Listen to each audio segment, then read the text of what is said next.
What's up, guys? Welcome to Zero to Excellence podcast YouTube channel with myself, Aaron Clow, and my buddy. I'm Daniel Broom. Thanks for joining us, everybody. Absolutely. So, going to talk about probably a little bit of investing across the board as we stared at that big, scary R word, but I think we're going to lean pretty heavily into a place where both of us are, which is real estate, specifically residential. And so, yeah, if you look online, we're on, read the talk or listen to the talking heads. We're on a real estate bubble. Everything's going to crash. All the home prices are going to melt, and it's going to be 2008, 2009 again. But if you talk to those, especially here in Dallas-Fort Worth, it may not necessarily be the case. And so, I know you were buying houses. I was in college in 2008, 2009, so I didn't get to see that. But I didn't own any houses back then either. I got lucky. I bought my first house in 2013. Okay. Yeah. So, I got lucky on the timing there. Yeah. So, there's no doubt. I think we can both probably go back and forth on where we think the market is, because as a little bit of context, if you haven't watched before, or the first time sitting through and actually listening to a full-length episode, I'm a realtor here in Dallas-Fort Worth, specialize or focus mostly on single family, both for everyday people that are trying to buy houses, and then also for some investor clients that are trying to do a couple different strategies, and then do a little bit of land, a little bit of low density multifamily, but single family is where I play most of the time. And then Daniel, I know you have a long experience with buying houses and renting houses in your own portfolio. So what does that look like? Yeah, I've got a few single family homes here in the DFW area that I rent out. I'm holding them long term. Mm-hmm. So as far as the, whatever's going on in the market today, I try not to concern myself with that because I'm long. Yeah. If we have a temporary dip, so I've tried to stay specialized in that space, the single family home rentals. But I did buy some farmland in Oklahoma about a year ago as a alternative to buying single family homes, because the way the market was, I had the money to make an investment, and didn't seem like single family homes was the right time for that. So, but yeah, I'd like to get back to doing single family homes as well. And that's why I'm so interested in what's happening in the market today. Yeah. Because it's been a pretty wild ride the last couple of years. No doubt. There's a lot of things that go into it, as far as where we find ourselves. If we backtrack, if we rewind to 2017, 18, and then up to really the beginning of 2020, number one, we're in Dallas-Fort Worth. So we're really fortunate in the fact that even in 2008, 2009, with all the predatory lending and all the things that happened across the country, Texas was still fairly conservative in what they did. They still did a lot of the products that got some people in some hot water, and actually know a few people that unfortunately lost their home because of those adjustable rate mortgages or those subprime mortgages that they were writing. That being said, we actually in Dallas-Fort Worth, because of the economy in the state of Texas, were really fortunate in the fact that in 2008, 2009, home values dipped about 5%. Oh, wow. Which, to give you a frame of reference, we are a big primary residence, right? Like, this is where people live. Not a lot of people own vacation homes in Dallas, so it's not a secondary home. You're an investor, so you own multiple properties, but they're revenue generating. They're not just for your leisure. Like, you're not going back to a house you bought 5 years ago and going to stay in the night. Exactly. But markets where they were either investment properties or secondary homes, or prices were very high to begin with. That's where we saw, Las Vegas. So we lost about 5% across Dallas-Fort Worth. Vegas was down like 53%. Arizona was bad too. Arizona got crushed, was in the 40s. Virginia Beach, I know, was a big one. Florida was another big one. It's where those locations where a lot of people, because of low interest rates, because of the ability to get capital really cheap, they bought that second or third or fourth investment property or rental property, or even vacation home, because they could get it for dirt cheap. They were paying interest-only loans, figured you could refinance out of it, sell it before it happened, and everything fell apart. And so because back then home values were rising, not quite at the pace they are now, but they were rising, and people were seeing that But one of the differences between then and now was that the supply was plentiful. There was plenty of houses for sure for sale, and I would argue that you look at a lot of the builders that got hit with that stuff is there was actually a surplus of houses. Right. They were building the old adage of make hay while the sun's shining. They were buying a ton of land. They were pumping out a ton of houses, and where the builders got in trouble is where what ultimately happened was that kind of broke the back of the economy and the housing market and things like that was there was a lot of probably pricing was going up, supply was going up at a rapid pace. We also saw too, like we said, you've heard people probably talk about adjustable rate mortgages. You've heard people talk about the different lending products and things like that. Essentially what they were doing is they were getting people in that had no business borrowing money. Right. Way over leveraging themselves with no proof that they could pay it back. Mm-hmm. And getting them in at historically low interest rates, but with adjustable rate mortgages, you have that grace period of that, I call it the honeymoon phase. Yeah. Where you go get that loan, you're making payments on it, maybe interest only, or it may be you're paying it at a 2% interest rate. Seems really good because you qualify right then, you're doing great, everything there. 2 or 3 years down the road, or 5 years, depending on how it's structured, mm-hmm. Those rates now jump up. They either have a big balloon payment where you've got to pay a huge amount off, or it now kicks into an adjustable rate. And a lot of those rates, because of the times and things like that, jumped up in the 6s, 7s, 8s. Got to go back and look at the numbers, but all that being said, those rates doubled, tripled sometimes overnight. So those people that were barely making or qualified at a $2,000 a month mortgage are now staring down a $3,000 a month mortgage that they can't afford. Yeah. And that's on one property. Yeah. There was people that had 3, 4, 5 of these homes on these properties, and so what happened was it started to be this succession of where in years past, because those home prices were continued to go up. And default rates were pretty low, so people weren't defaulting on their houses. Is they kept lending on those, and they would and selling people on. Well, you can just refinance out, get in with the ARM product, get this crazy appreciation, and then before that actually kicks in, we'll just refinance you out. Yeah. Well, that sounds like a good idea as home prices continue to go up, but when they started to flatline, people couldn't refinance out of those loans, and they were stuck staring down those payments they couldn't afford. And so, and not only did they flatline, but some of them started declining. And so it was like when people ran into trouble, when their payment went from $2,000 to $3,000 or whatever, and they couldn't afford it, they also didn't have the option to sell it because a lot of times they owed more on the house than it was even worth. Correct. Or you have the same thing we talked about, how home prices in those markets went down so fast. Is the same thing as a stocks, and I'm sure we'll get into that here in a little bit, is that when there's a mass flood, when people hear that bad things are happening where their money is placed, they want to get out of it as fast as possible. Well, the issue is that home buyers in this scenario are hearing the same thing that a lot of these home sellers are hearing, that it's a terrible time to buy, home prices are plummeting, the default rate's way up, and if you hear those things, you're not going to go run and try to purchase all those. You're going to sit back and be like, I'm perfectly fine where I am. And so you're 100% right. People are either selling at a loss, they were walking away from the property, or ultimately they couldn't pay, stayed there, and essentially the bank took it back. Got foreclosed. And the sad thing was, especially for those that were using products like that for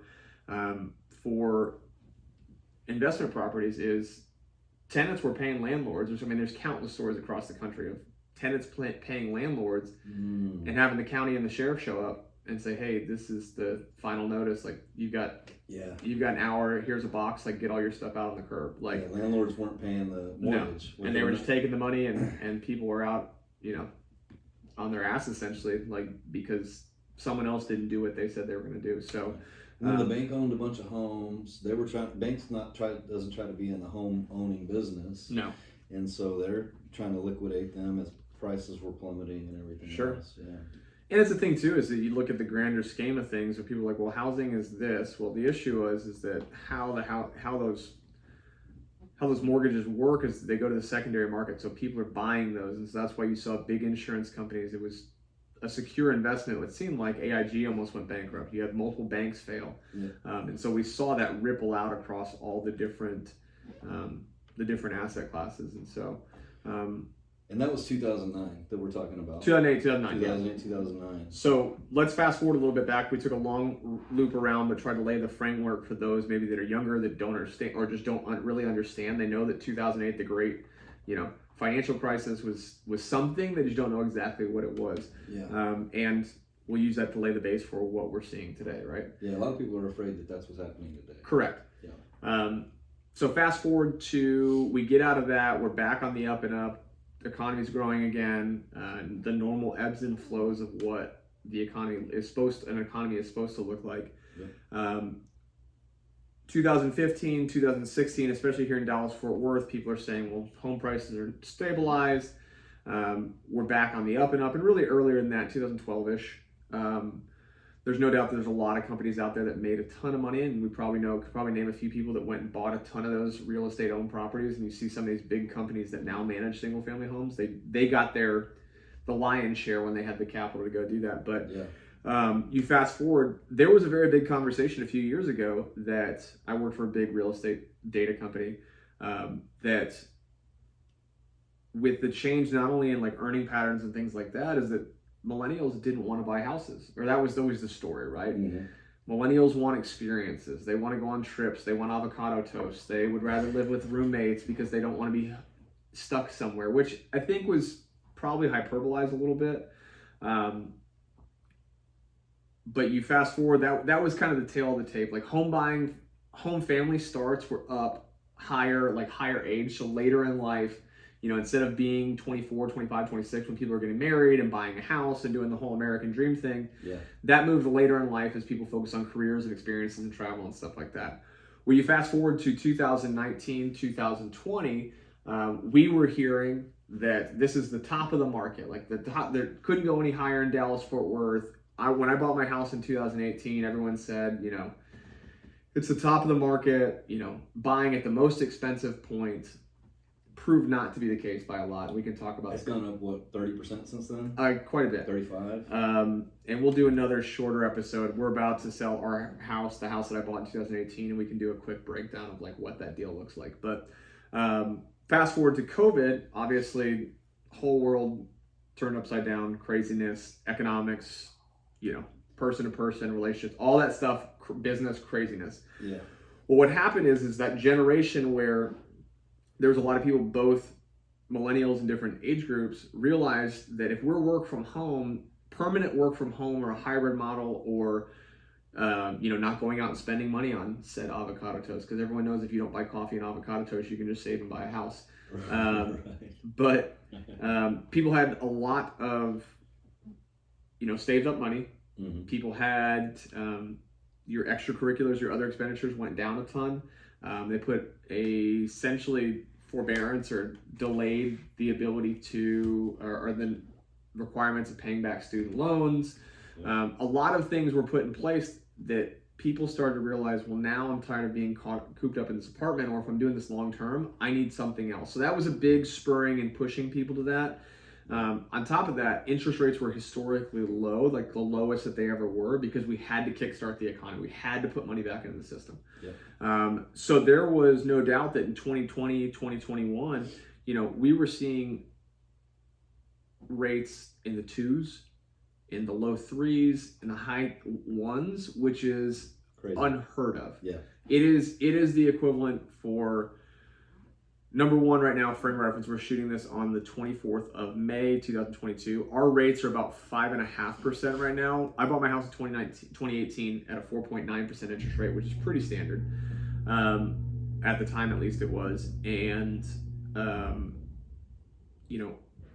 we were going all the way down into the 1s and 2s. Yeah. And so that is the equivalent of giving money away. That was going on for a long time too, because and my situation might be a little bit unique because I used a VA loan for most of them, but I think the mortgage I took out in 2013 was like 2.5. Sure. I took out another one in 2016 that was in the low 3s. Yeah. And then all the way up to 2018, like what you're saying. Yeah. There was a long period of time where there was cheap money. For sure. Yeah. On both the residential side and the commercial side, like debt was super cheap. There's a ton of money in the market. I mean, you see how many startups and things like that have come up in the past couple of years because debt was unbelievably cheap. Yeah. You know, even private money, if the banks are lending at at 2.5%, you go to private money, you know, hard money lenders, things like that, that are getting at 5%. That's still lower than what the interest rates from a bank are today. And so it's unbelievably cheap for people to do things. And so what that allowed people to do is to not come as out of pocket as much.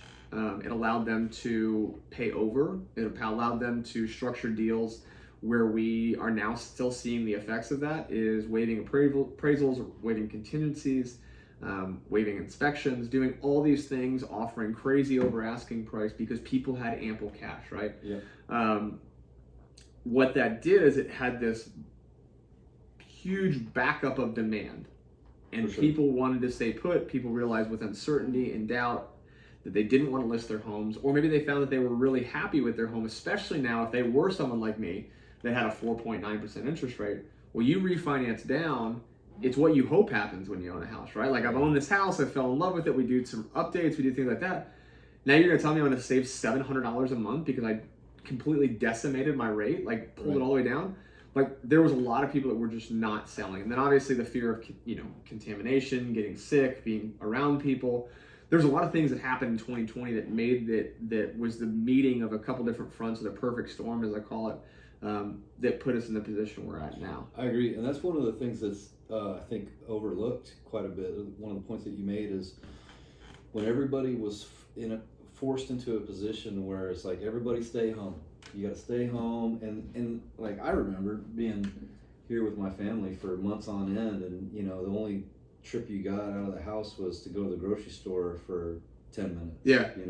And where, as opposed to prior to that, people's houses or their apartments or wherever they lived was just a place that you go to rest, relax after work, and park your stuff, to sleep, wake up, get back out of the house and do it again. But people started to recognize that, like, oh, the place that I live is, I want it to be a comfortable place. I want it to be, so that's one of the things I think that drove up demand. For sure.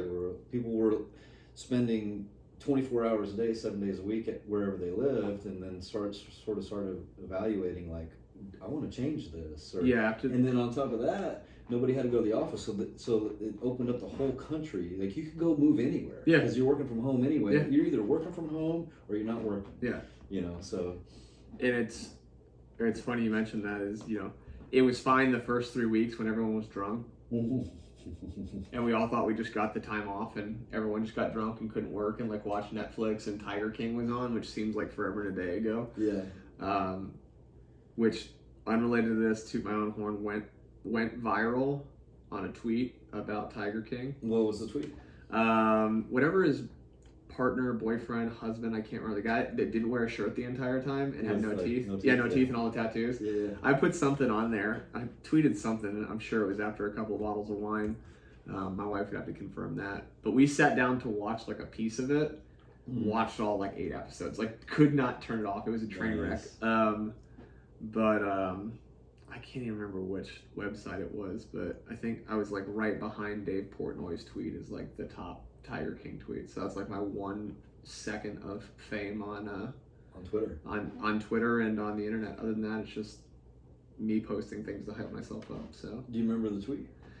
I'd have to go look for it. I don't even think I have access to that Twitter account anymore. I don't even remember the website. Like, there's some website that ranks them all. I'd have to go back and look, but I'm sure we could look and find a way to attach it back in the. It was something about wondering why, like, it was episode 6 and that guy still hadn't put a shirt on. Like, was something about it. So. Well, if you're watching this, we're gonna try to find the tweet and I'll try to put a link in the comments or something, because I want to know too. But yeah, I mean, it's the same thing though. It's like, even if it was a decent enough space, like, I compare it to, if you like, I love steak. I love all types of food. I'm a fat kid at heart. But if I sat there and like, we'll go to pizza. There's a pizza place down the street from our house, banging, so good.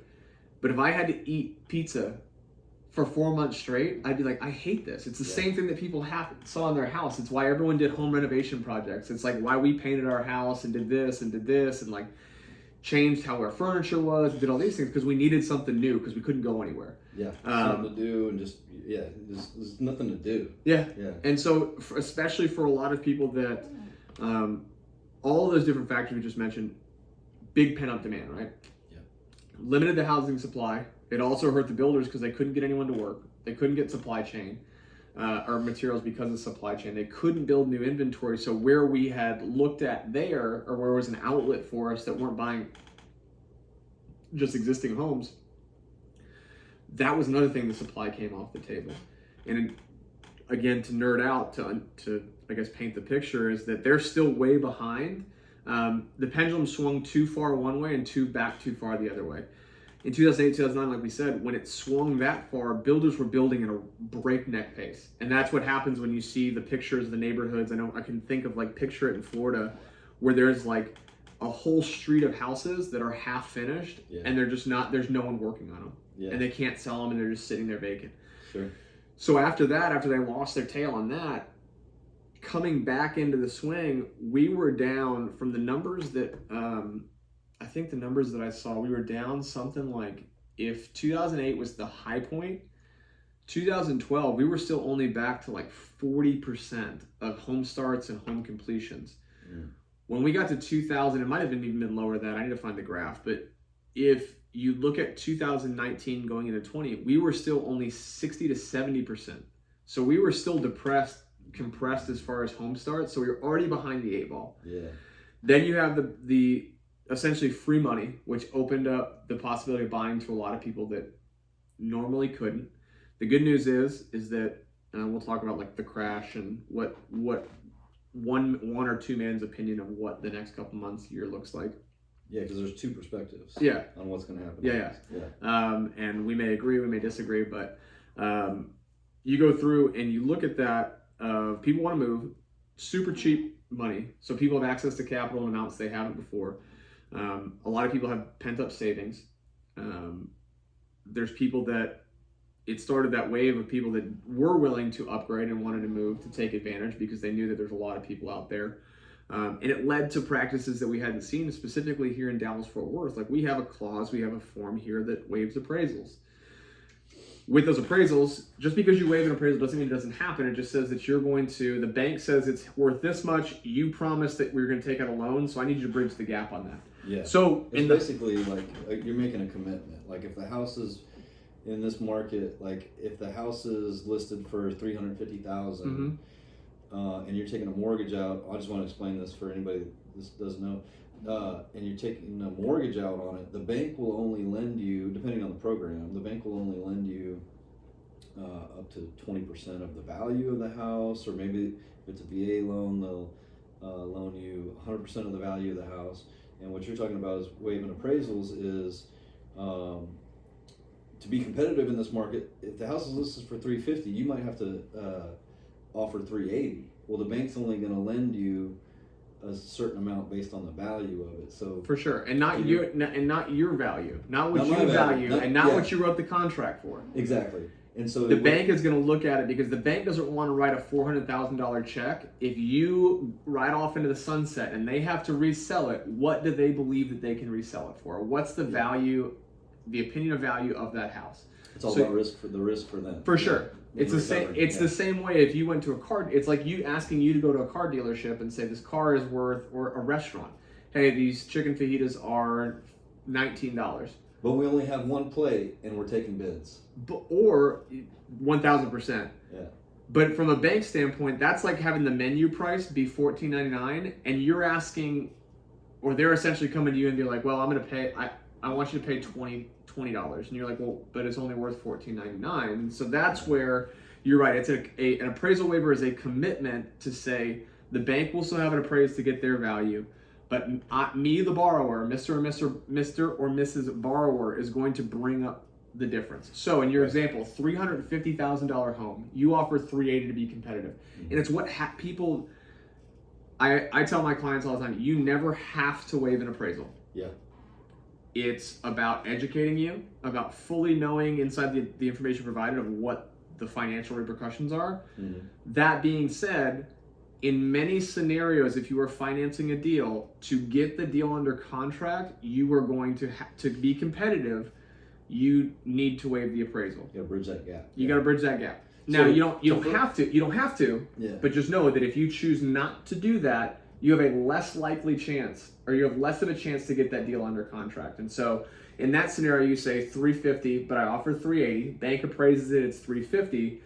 You, Mr. and Mrs. Buyer, have to bring not only your closing costs, your down payment, whatever's agreed upon on the note there, you've got to bring up the gap. We call it bridging the gap there. Yeah. And so it's saying, I don't care what the number is. In this scenario, I'm going to bring all my down payment, my closing costs, this, and I'm going to bring the extra $30,000 because I am signing a promissory note, or I am promising to pay back a loan worth this amount. Right. Yeah, simply put, it's like, in the same scenario, if the house is listed for $350 and you offer $380, and your offer is accepted, you're committed to buying that house. Now you're almost legally obligated to buy that house, and there are certain things that will get you out of that commitment. One of them is if the appraisal is a misappraisal. Doesn't match. Well, I can't borrow enough money to buy it for what I promised you I'd buy it for, and then waiving the appraisal is saying takes your out. I'm gonna buy it anyway. Yeah, I'm taking it out. Yeah.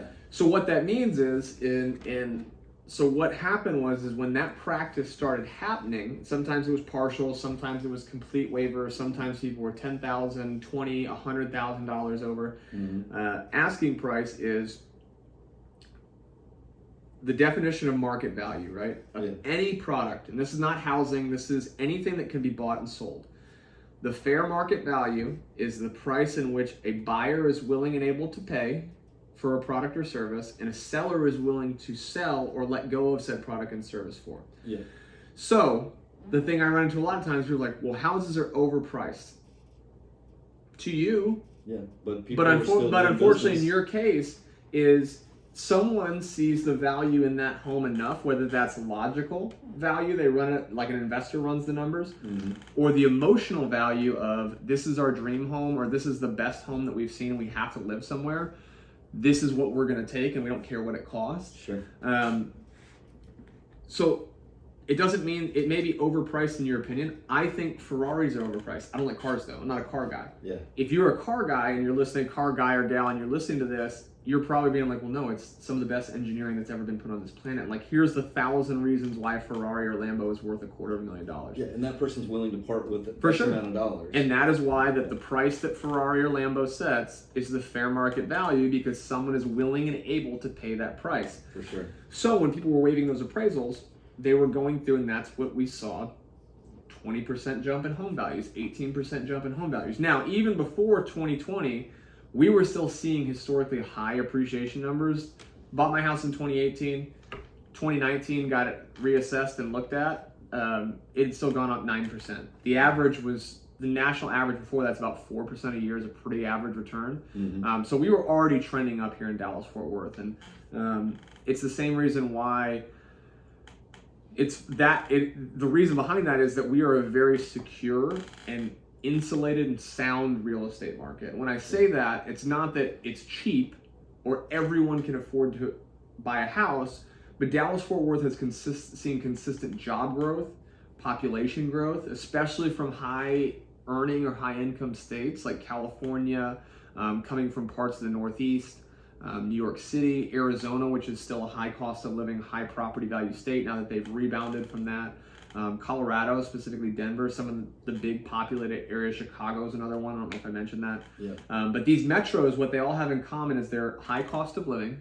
So people moving here for jobs are normally in a middle management, high sales rep role, upper management. They're all six-figure earners. A lot of people are moving here and they've got dual income homes. They're also coming from places that have high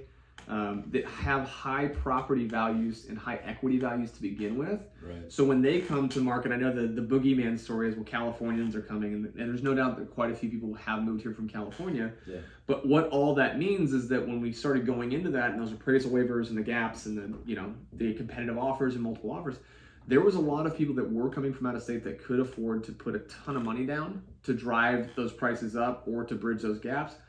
But on the backside of that, and this is the story that no one talks about, is someone like you who bought a house in 2013, someone like me who bought a house in 2018, that is now going to turn around. They're going to sell it in a very competitive market. They're going to make a very large amount of money, or a pretty substantial chunk of money. So in an example we'll talk about my deal maybe in this episode, maybe we'll do a separate one. My parents, for example. My parents bought a house in West Plano, very affluent area, very well-to-do. They've both worked extremely hard. My mom was in the medical industry for a long time. She had her own dental practice. My stepfather runs. Your mom's a dentist? She used to be. She got carpal tunnel, so she had to sell her practice. But stepdad owns several companies. But they bought their house in 2001 for $290,000. The average price in that neighborhood is now in the $800,000 range. Now, there are a lot of people there will say, I'm never moving. I'm going to die in this house. Yeah. Perfectly get that. But in those neighborhoods that saw astronomical growth, if you sell your house and you've lived there for 10 years and you've got a loan balance of $150,000 and I write you a check for $700, after everything's all said and done, you're walking away with about $490,000 in the bank. For sure. So for just waiting. For selling that house. Yeah. For owning that house and letting it appreciate over time. So now, with a lot of these people never having seen $400,000+ in their bank account, and they're looking at their next house, and maybe their forever home or their 20 or 30 year home, they're looking at that saying, well, this is free money anyways. Like, this is free money because I paid my mortgage, I made my repairs, I paid my taxes, I did this. We sold this.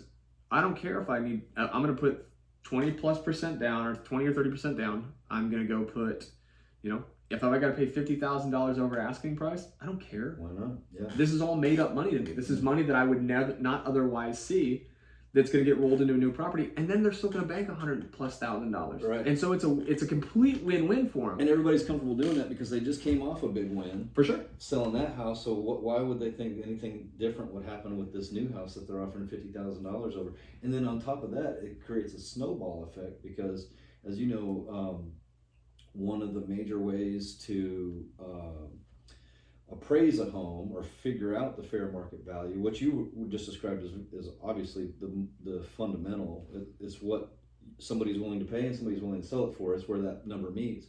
But those numbers are also heavily influenced by comps. Correct. I can't remember what's comps short for. Comparable sales in the area. And so if next door somebody offered over $100,000, and then a block over, same square footage, somebody offered $75,000 over. Now you're relying on those comps, and now this house has now become worth that much. For sure. And so it's become snowballed. And in some older neighborhoods, they're a little bit harder to set because if they are truly custom homes, what we've seen a lot in Dallas-Fort Worth is there's a lot of master planned communities where a big builder comes in, you got 8 floor plans. Yeah, you can change the countertops and the finishes and the floors, but it's the same house. Yeah. It's the same, like you drive down the street and every ninth house is that. Yeah.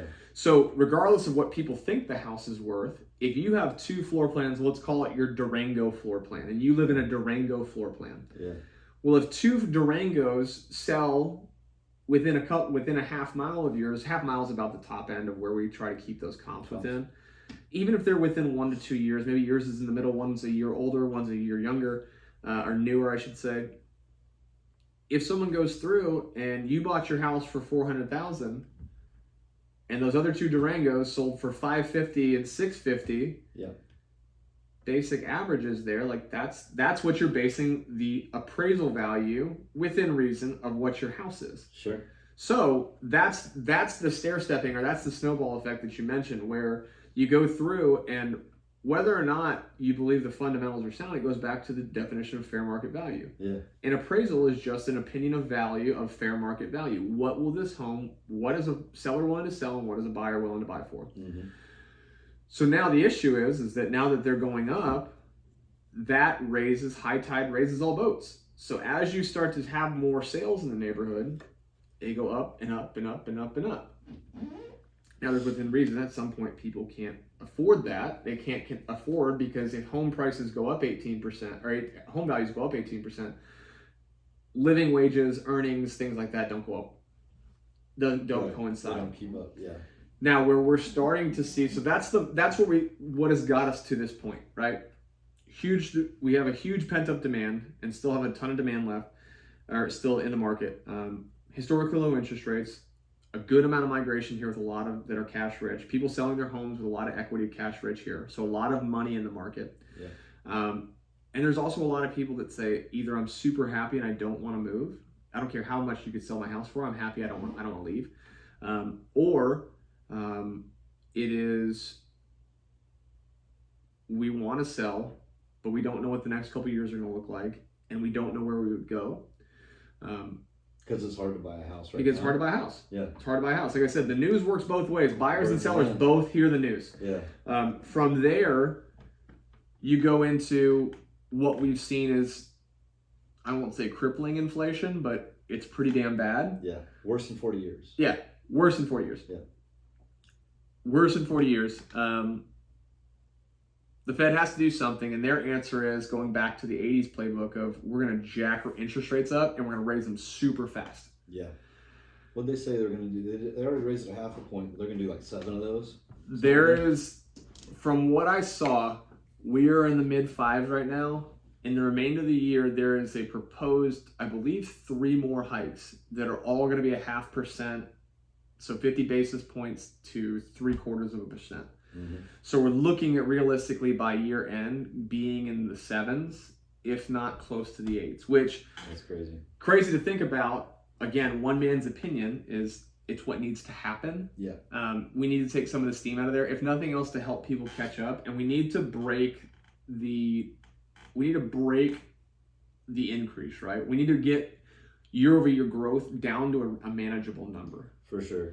Well, that's a great point, though, which that's kind of a good segue into that's one of the major differences, in my opinion, between the 2009 crash and what's happening today, is because, like you described in 2009, there's a lot of negative equity. There's a lot of people that couldn't afford to make those payments anyway. You know, all the things that you described, and it's almost an opposite scenario that we're in today. The similarity is, home prices are rising at an unsustainable rate. Like they can't keep raising like this. It's going to be bad for everybody.